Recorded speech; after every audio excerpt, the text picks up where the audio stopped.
الحمدللہ الحمدللہ الذی ابدع الافلاق والعظیم والصلاة والسلام علی من کان نبیا وآدم بین الماء والطین اما بعد فاعوذ باللہ السمیع العلیم من الشیطان اللعین الرجیم بسم اللہ الرحمن الرحیم قال اللہ تبارک وتعالی فی الکلام المجید والفرقان الحمید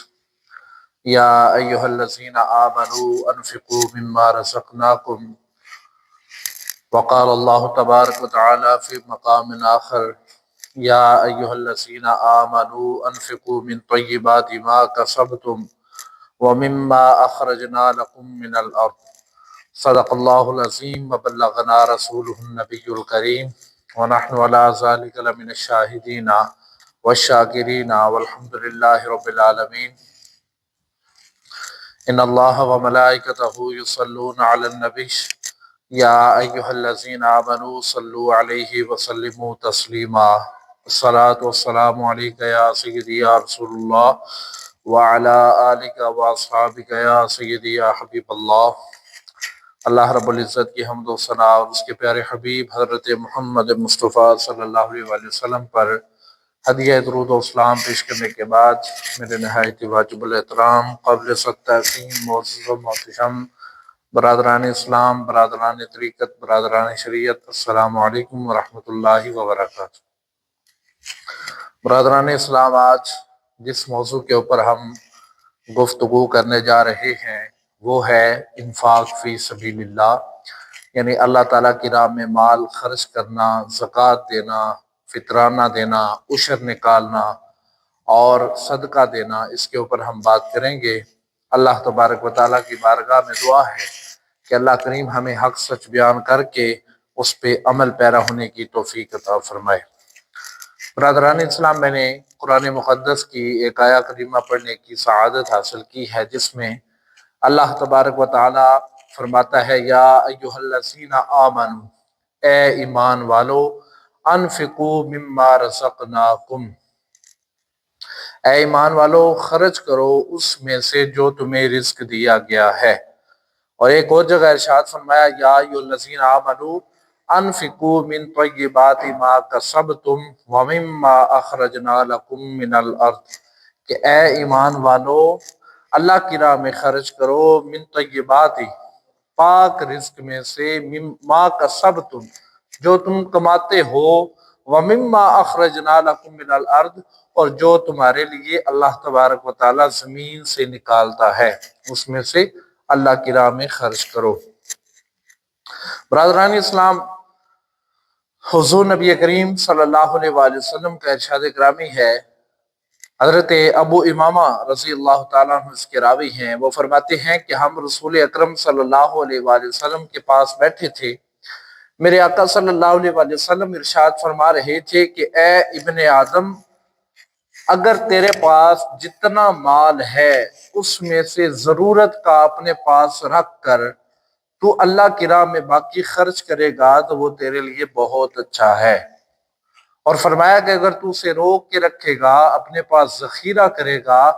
اپنے پاس سٹاک لگائے گا تو وہ تیرے لیے برا ہے۔ اور فرمایا کہ خرچ کرنے کی جو ابتدا ہے وہ اپنے اہل و عیال سے کر، اپنے اہل و عیال میں تلاش کریں میرا غریب پڑوسی کون ہے، میرا رشتہ دار کون غریب ہے، میرا عزیز و اقارب میں سے کون ہے جو مستحق ہے، جو رب کی بارگاہ میں مانگتا ہے، لوگوں کے سامنے جھولیاں نہیں پھیلاتا۔ فرمایا کہ ان کو تلاش کر کے خرچ کرنے کی ابتدا اپنے اہل و عیال سے کر۔ برادران اسلام، حضور نبی کریم صلی اللہ علیہ وآلہ وسلم کا ارشاد گرامی ہے، فرمایا کہ اگر میرے پاس احد پہاڑ کے برابر بھی سونا ہوتا، فرمایا کہ اگر میرے پاس احد پہاڑ کے برابر سونا ہوتا، مال ہوتا، تو فرمایا اس میں سے میں ضرورت کا اپنے پاس رکھ لیتا اور ضرورت سے زیادہ جو میرے پاس بچتا وہ 3 دن کے اندر اندر میں راہ خدا میں خرچ کر دیتا، 3 دن کے اندر اندر راہ خدا میں خرچ کر دیتا۔ برادران اسلام، قرآن مجید کے اندر ہی اللہ تبارک و تعالی ایک اور مقام پہ ارشاد فرماتے ہیں وَلَا تَيَمَّمُوا الْخَبِيثَ مِنْهُ تُنْفِقُونَ